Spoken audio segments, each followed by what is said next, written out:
So, full disclosure, historically I've never been the world's biggest X-Men fan.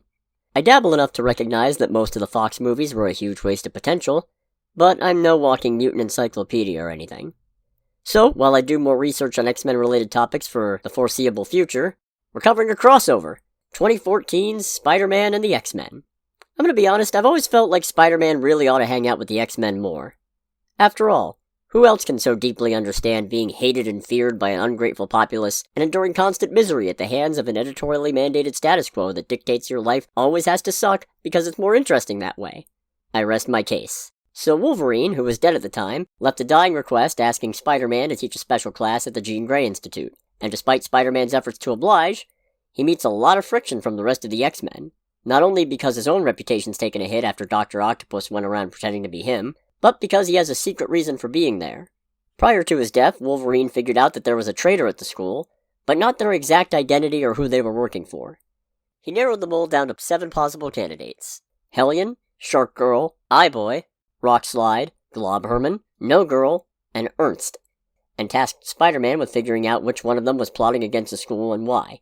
But even the X-Men's ill fortunes are no match for the old Parker luck, and his attempts to investigate, mixed with teaching moderately askew life lessons and managing class assignments, are continuously co-opted by conveniently timed team-ups of X-Men and Spider-Man rogues.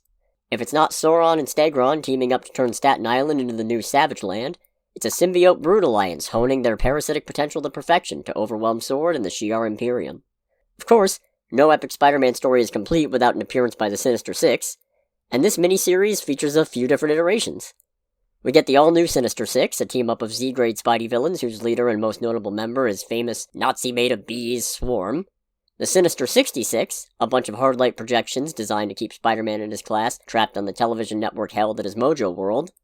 And my personal favorite, Sinister's Six, a team of X-Men clones created by and subservient to greatest X-Men villain ever, Mr. Sinister. In a rare instance for this series, I'm not going to tell you how it ends or who the mole is. Instead, I'm going to say this series is great, and you should absolutely read it. It's that perfect brand of corny Spider-Man wit, X-Men-induced paranoia, and both series' tendencies towards melodramatic soap opera conflict distilled in a 1 6-issue miniseries. And also, you heard all those crazy villain combos, right? Honestly, this series makes me mad we don't get more villain team-ups like this. Imagine what you could do with Sinister and the Jackal working together. Actually, wait, never mind, we don't need that in the world.